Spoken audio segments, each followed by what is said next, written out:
Honduras entra en una fase que termina con las elecciones generales, al menos en la teoría. Va a continuar con la práctica, sacando de ahí quién será las personas que dirigirán los destinos del país para los próximos 4 años. El ambiente no se ha vuelto nada tranquilo, nada halagador para todos los hondureños. Muchos se andan alistando para cualquier cosa que pueda suceder y otros, pues, como quien dice, unos a la bulla y otros a la cabulla. Hoy está con nosotros don Efraín Díaz Arribillaga. Tengo ya algún tiempo de conocerlo. Fue candidato presidencial, también ha sido diplomático, analista nacional y ahora se desempeña como miembro de la Junta de Dirección Universitaria de la Universidad Nacional Autónoma de Honduras y le doy la más cordial bienvenida, agradecido que esté con nosotros en este programa. Bienvenido, don Efraín. Bueno, muchas gracias a ustedes por la invitación. Es un honor estar acá con usted, como ya bien lo dijo, de muchos años de conocernos en estas lides del periodismo para usted. Y bueno, también estar aquí de alguna manera dentro de la Universidad Nacional Autónoma, que también pues es algo que trato de representar y en lo mejor posible en defensa de la reforma universitaria y sobre todo nuestra autonomía y autodeterminación como institución. Así es. Don Efraín, entramos de lleno con el tema y le consulto, ¿cómo ve el panorama? ¿Cómo ve este panorama a pocos días ya de desarrollarse las elecciones generales en nuestro país? Mira, yo sí digo algo que me parece que lo podría definir, que lo único cierto es la incertidumbre respecto a todavía el ambiente preelectoral, pero sobre todo, yo siempre digo, el día de las elecciones y el día después. ¿Qué es lo que viene después?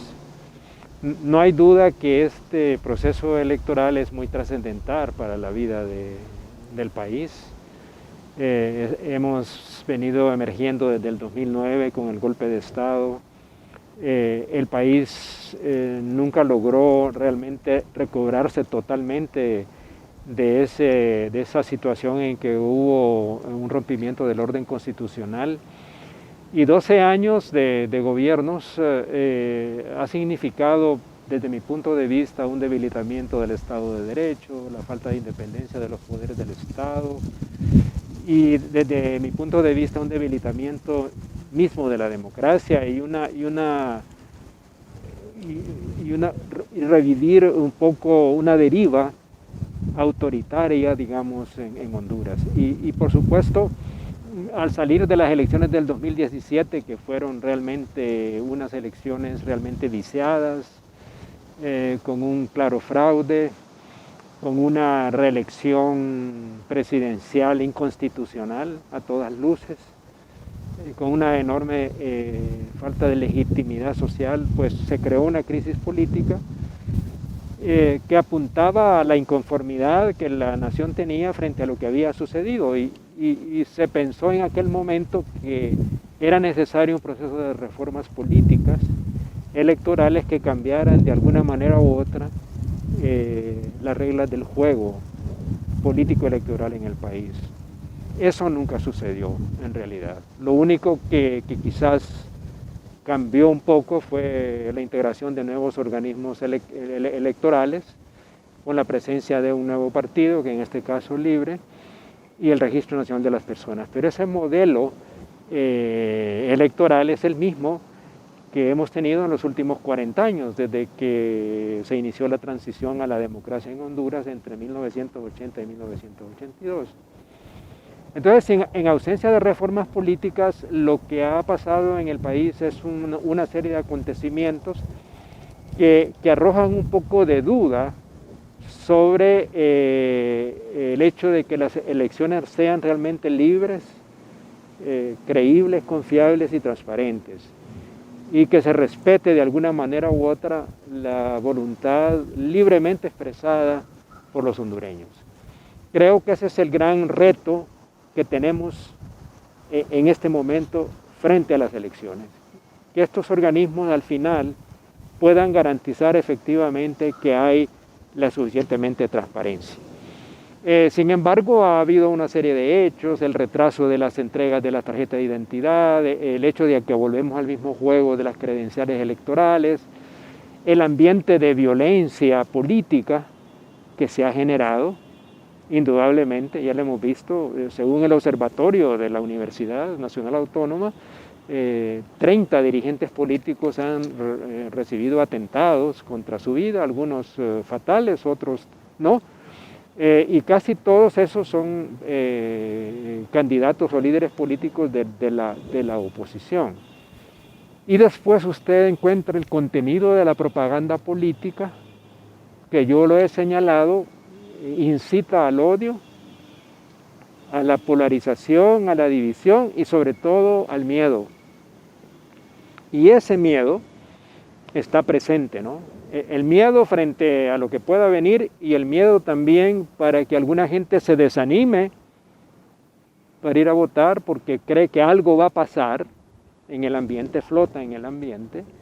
Y eso me parece que puede ser un elemento perturbador para el proceso electoral. Por eso es importante en este momento de que la gente tome conciencia de que es importante ir a votar.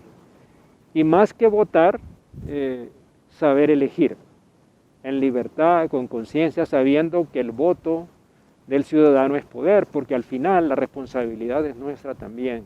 Tenemos la clase de políticos que tenemos porque hemos sido los ciudadanos los que los hemos llevado ahí, a pesar de que han sido señalados por corrupción, a pesar de que han sido señalados de vínculos con el narcotráfico, de violaciones a la Constitución de la República, y toda una serie de hechos que conocemos, pero también es responsabilidad nuestra. Entonces también está en nuestras manos poder dar un cambio a la nación que en este momento lo necesita más que nunca. Don Efraín, usted hablaba de un modelo de hace 40 años, o sea, continuamos con un modelo de hace 40 años. ¿Nos está pasando factura el continuar con ese modelo? Definitivamente que sí, yo digo que es un modelo agotado. O sea, usted lo ve, digamos, en el actual Consejo Nacional Electoral, prácticamente esa institución no funciona como un cuerpo colegiado, ni funciona como un organismo independiente. Yo he señalado que está bien, ¿verdad?, de que los magistrados puedan tener un partido político, claro, ¿verdad? Eso es perfectamente normal. Lo que no, me parece a mí, debe ser es que una vez que están investidos de ser unos magistrados o comisionados, como se les llame, o directores, ahí tienen que actuar con independencia para hacer cumplir la ley electoral y la Constitución. Para eso están, y cuando no lo hacen, pues no, sencillamente no están cumpliendo con su deber, y entonces introducen ellos mismos elementos de desconfianza en el proceso, que debería ser totalmente lo contrario, garantizar a la población que efectivamente vamos a tener un proceso limpio. Y entonces para mí ese modelo está agotado, pero sin embargo era una de las demandas que los distintos sectores de la sociedad habían hecho, pero que no se dieron, porque los partidos políticos no lo quisieron hacer. Lo mismo con el Registro Nacional de las Personas, ¿verdad? Y ahí todavía mucho más, porque el Registro Nacional de las Personas es un organismo evidentemente técnico, profesional. No tiene que estar nada involucrado los partidos políticos en eso, porque su función principal es la identificación de los hondureños. Y ese no es un tema electoral ni político, es un tema de seguridad del país. Por lo tanto, tiene que estar fuera del ámbito de las influencias políticas, pero han caído igualmente porque ha sido exactamente el mismo esquema que hemos tenido a lo largo de estos 40 años, como lo señalamos con ustedes. Hemos visto tropiezos de diferentes naturalezas, o sea, el proceso se ha visto envuelto bien directamente desde el Consejo Nacional Electoral o de los mismos partidos políticos o de agentes externos, tanto de los partidos políticos como del Consejo Nacional Electoral, pero con alguna influencia. El tema de la tarjeta de identidad, no todos los hondureños poseen la tarjeta de identidad. Se habla de que más de 500.000, unos 590.000 hondureños se van a quedar sin poder ejercer el sufragio porque no tienen la nueva tarjeta de identidad. Después de tanto tiempo de llevar esto, es muy grave, ¿no? el hecho de que debería de que cada hondureño cuente con una tarjeta de identidad. O sea, después de todo este tiempo que ha pasado, que inició este proceso de enrolamiento y que muchos, bueno, que más de 500,000 estén sin tarjeta de identidad. ¿Es muy grave? ¿O cómo lo ve usted? No, definitivamente. Yo creo que se tenía previsto que con la constitución del nuevo registro y con todos estos avances tecnológicos, con el nuevo proceso que se implementó, que estas tarjetas iban a estar a disposición en tiempo para que los hondureños nos pudieran tener su nueva identificación. Pero eso de alguna manera u otra uno no sabe si es por casualidad o por si hay una intención de que eso suceda, ¿verdad? Y ya hemos visto ya que el Congreso aprobó con bastante facilidad el hecho de que los hondureños puedan durante todo ese tiempo, incluyendo en el lapso de las elecciones, el uso de la tarjeta anterior, que si bien se dice que no se usa para fines electorales, pero ¿quién va a controlar eso? Un ciudadano que quiere ejercer su voto va y tal vez no sabe de esta legislación y llega a la mesa electoral, ¿quién le va a decir a él de que no puede ejercer el voto porque hay una disposición que dice que no lo puede ejercer para esos fines? Entonces es un problema, va a crear un problema en las elecciones. Entonces ese es el tipo de cosas que pueden ser como disruptivas, ¿no? al proceso como tal, el tema de las credenciales, el mismo problema de siempre, ¿verdad? Ahora es que, claro, uno de los partidos, el partido oficialista, dice que, bueno, que él no entrega estas cosas porque el resto de los partidos, o la mayoría de los partidos, que bueno, en este caso son en total 15 partidos, no han podido, digamos, entregar las credenciales con nombre. Entonces vamos a ir a repetir lo que hemos repetido a lo largo de los distintos procesos electorales, con credenciales sin nombre que se van a dar a última hora, y sabemos que ha habido un tráfico de credenciales, que eso es lo que propicia, ¿qué es? Precisamente las posibilidades del fraude por la representación en las mesas electorales. Franz, el mayor problema que hay en relación con eso es la representación en las mesas. Y ahí es cierto que los tres grandes partidos que están representados en el Consejo Nacional Electoral van a estar en todas las mesas. El resto de los partidos van a tener representaciones, no en todas las mesas, pero al menos en un 20% de las mesas cada uno. Entonces a lo mejor esos representantes no van a ser verdaderos representantes de esos partidos. Ese es el gran tema, ¿verdad? Que pareciera ser que esa diversidad de partidos políticos es como una señal que hay más democracia en el país, lo cual eso no necesariamente es cierto, ¿verdad? Lo sabemos, y que muchos de estos partidos son como satélites o son prolongaciones del partido en el poder, ¿verdad? Y eso no es algo que estamos inventando, sino que es precisamente lo que ha sucedido. Exacto. Y lo hemos visto desde el Congreso Nacional en los dos últimos periodos de la actual administración Hernández Alvarado. Y estos partidos políticos al final terminan sacando una cantidad de votos mucho menos a los supuestos representantes de las mesas electorales. O sea, la cantidad de votos llegan a 3,000 cuando se ocupan de 50,000 personas para las mesas electorales. Entonces no coinciden esos números. Ahora bien, imagínense una mesa constituida por 15 personas, representantes supuestamente de 15 partidos políticos diferentes. Va a ser mucho más complicado que en otros años, ¿no? Sí, definitivamente que sí, y eso definitivamente es muy claro. Inclusive, creo que usted se recuerda, y seguramente los que nos ven y escuchan recuerdan, muchos de estos partidos que participaron en el proceso electoral no llenaron los requisitos suficientes en el nivel de electoral más alto, que es el del titular del Ejecutivo, para poder seguir constituyéndose como partidos legalmente inscritos. Pero al final, a través de un recurso a la Corte Suprema, fueron restituidos como partidos políticos. Entonces, encontramos que ese es el gran problema cuando usted tiene un poder judicial que no es independiente tampoco, sino que actúa en base a sentencias que son más políticas que jurídicas como tal.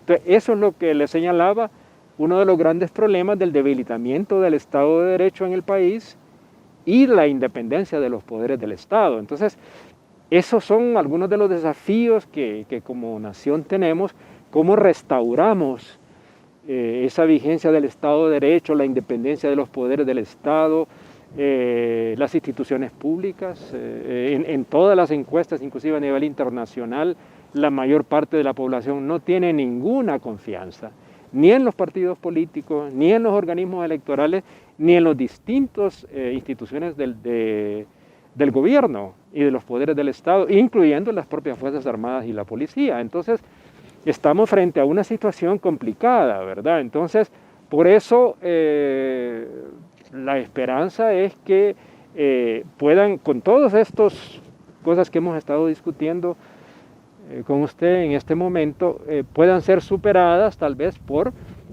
una votación masiva de la gente para poder minimizar las posibilidades del fraude electoral y que al final se respete la voluntad del pueblo hondureño, ¿verdad? Y que al final el voto no se convierta, lo decía Camilo Torres, por cierto, digamos, en Colombia, no se convierta en un instrumento inútil, ¿verdad? Inútil porque su voto no contó al final para las elecciones. Ahora bien, no hay que tener miedo el día de las elecciones, hay que ir a votar y debe de ser como el llamado que todos debemos de hacernos entre todos los hondureños, ¿no? O sea, ese día salir a votar. Totalmente de acuerdo con usted. Yo creo que hay que vencer el miedo, ¿no? Nos quieren meter miedo, nos están metiendo miedo para desanimar a la gente de que vaya a votar o que vaya a votar por mantener la situación tal como está. Y yo digo de que cuando yo le decía al comienzo de esta entrevista de que lo único cierto que yo tenía era la incertidumbre, lo que sí tengo con claridad es que esto no puede continuar. Y por lo tanto creo que los hondureños tienen que estar claros que a pesar de que podamos tener reservas sobre las opciones, yo creo que el país sí requiere un cambio. Y eso requiere un voto masivo de la gente, pero sobre todo saber elegir. Yo digo que el voto es un poder que el ciudadano tiene y tiene que ejercerlo en función de poder darle un giro diferente a la nación y que no tengan el temor, porque el temor que se ha querido crear es precisamente parte de una estrategia electoral muy subliminal, ¿verdad? Que ha sido parte de la propaganda constante y el borbandeo que nos han metido. Y también incitando al odio, pues, porque, claro, la polarización y la división tiende precisamente al odio del adversario. O sea, el adversario no es un adversario, sino que es un enemigo, ¿verdad? Y la intolerancia frente al disenso también. Entonces yo creo que todos estos elementos nos debe hacer pensar a todos los hondureños que sí debemos votar en libertad, con conciencia, de que nuestro voto cuenta y es un poder que debemos hacer para buscarle un nuevo camino a Honduras, regenerar y salvar la nación, para establecer el proceso de reconstrucción y transformación que Honduras necesita con una visión de más largo plazo. Yo siempre le digo a la gente, vaya a votar. Si no tiene un candidato, un voto nulo. Porque de esa forma, si usted anula el voto, no hay posibilidades de que otros marquen por usted y terminen haciendo fraude a través de la gente que no fue a ejercer el sufragio. Entonces yo creo que el hondureño debe de estar consciente que solo acercándose a las urnas, solo votando, puede desmarcar un fraude, como sucedió en México con las elecciones de López Obrador. Es correcto, sí. Hubo un margen tan exageradamente grande que no hubo forma de decir o que otro partido político viniera a hacer un fraude. Entonces eso podría ayudar a transparentar este proceso y por lo menos tener personas que el pueblo de verdad quiere gobernando la nación. Sí, efectivamente así lo pienso igual que usted.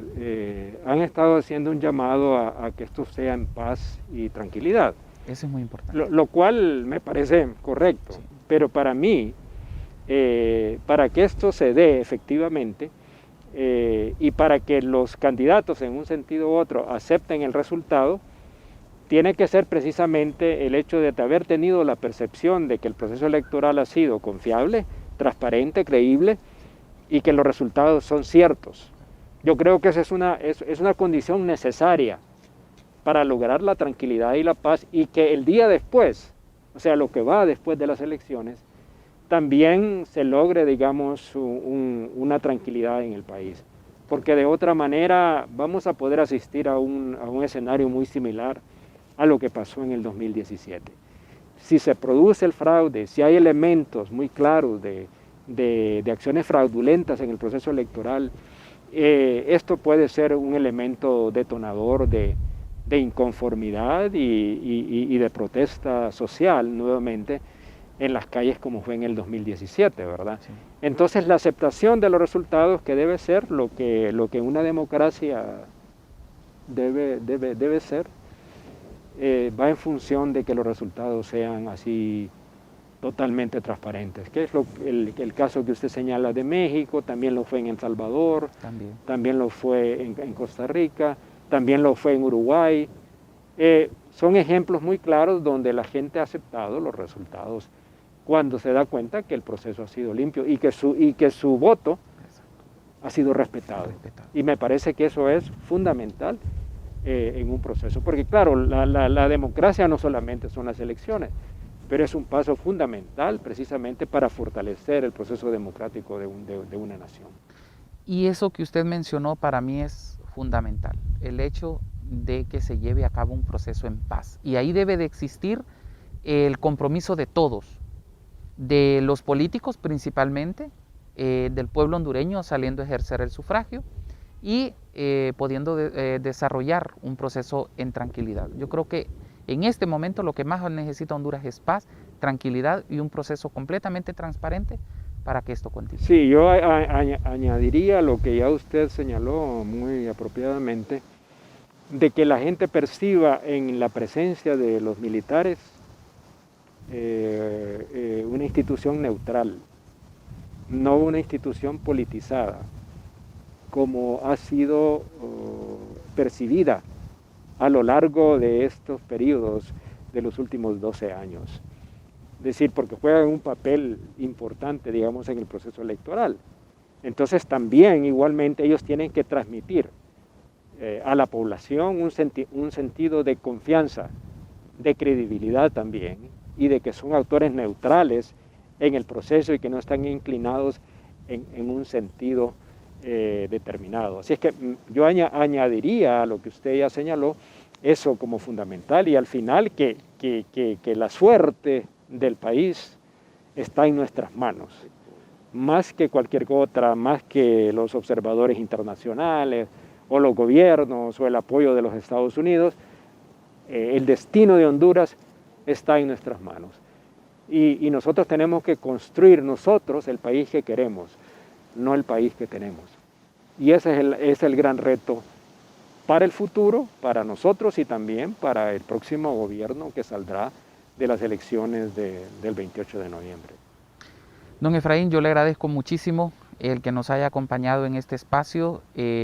Esperamos que no sea la última vez, la primera y la última, sino que siempre esté con nosotros y que podamos discutir con usted estos temas que son tan importantes, y qué mejor que desde la óptica de la máxima casa de estudios del país. Muchísimas gracias. Definitivamente, yo agradezco muchísimo la invitación de parte de ustedes. Sé la importancia de los medios de la universidad. Yo creo que la universidad ha jugado un papel fundamental, no siempre tan bien reconocido en el tema de la crisis de la pandemia, en la formación de esos estudiantes, en el aporte que como universidad hemos dado a la solución de muchos de los problemas del país. Y creo que es el espacio de las instituciones que existen con mayor credibilidad que hay en el país. Y es precisamente por la libertad, la diversidad, la pluralidad que existe, digamos, en la comunidad universitaria. Y nosotros también nos abocamos a un reto importante, que son las elecciones estudiantiles, ¿verdad? Que esperamos puedan realizarse lo más pronto posible para normalizar también de alguna manera u otra, si usted quiere, la gobernabilidad de la universidad. Es cierto que se ha hecho un esfuerzo a pesar de la transitoriedad en que vivimos, o el interinato, ha habido una apertura, un diálogo, se ha logrado, digamos, que los órganos de gobierno funcionen, pero necesitamos que ese paso fundamental se nos da. Así es que, como universitarios, tenemos un gran reto hacia adelante que debe demostrar la madurez, la seriedad, el patriotismo y la calidad que como universidad debemos tener. Y en estas elecciones, pues me parece que esta iniciativa de que hoy estamos hablando, pues también sea orientadora, como espero que sea, para lo que sucede en Honduras de este domingo al otro, en las elecciones del bicentenario, como que se dice, ¿verdad? Así que muchas gracias a ustedes por la invitación. Gracias a usted. Y siempre estoy a la disposición, por supuesto. Muchísimas gracias. Es un placer siempre conversar con usted. Muchísimas gracias. Gracias.